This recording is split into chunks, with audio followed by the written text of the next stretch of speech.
Representative Christian Mitchell is recognized. Thank you, Mr. Speaker. I'm going to go straight to the bill. So let me start off these remarks by saying I'm very clear that everything I'm about to say next is not reflective of all Republicans. I know there are some of you who are not speaking today who have to take this vote for reasons that have more to do with party than personal belief. So I'm not talking to you. To the representative who just spoke from Palatine, you sit pretty close to somebody who once extolled the Confederate flag and talked about baby daddies and who should be identified. And despite that, what you just said is the most ignorant and possibly racist thing I've heard in this General Assembly. So let's start at the beginning. First of all, a gentleman from, you noted that Ronald Reagan, who invented the Southern strategy, and Richard Nixon, who invented benign neglect, you cited as folks who were heroes and champions of the inner city. That belies all fact, Representative. Your crocodile tears about the poor and about African Americans are not reflective of your voting record, or in many cases the voting record of many members of your party. If there were Republicans who were standing up today and saying, I'm not voting for this bill, but in fact I am going to be more supportive going forward of child care. I'm going to be more supportive of the Women, Infant, and Children's program. I will go to my governor who cut Teen Reach and other services and say, we need to make sure that for women, poor women, to have the best choices possible, we're going to strengthen the social safety net. That would be a different conversation, but that's not the conversation today. The conversation that you're perpetuating, Representative, is that you want to make a comparison between slavery and segregation and the Supreme Court and all of the things that your party has historically stood against. But today, on this bill, suddenly you're a liberal.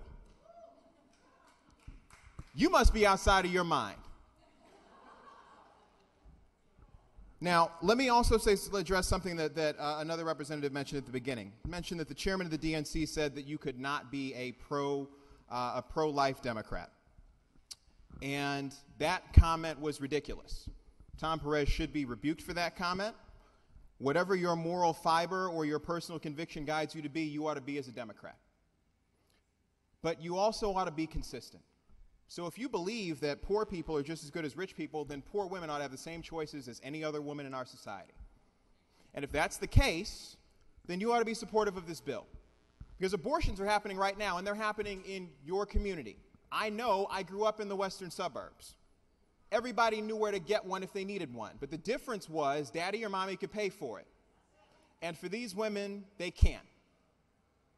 And if you were supportive of the services that would make their lives better, that would be a different conversation. If you were saying, you know what, go on, have this child, we will do all we need to supply the financial support necessary to take care of your child, you might have a case. I might still not agree, because I would still say that based on due process, equal protection under the law, things that many on your side of the aisle would say you stand for, you are still not offering poor women the same life choices as you are for women in other communities, many of which you represent.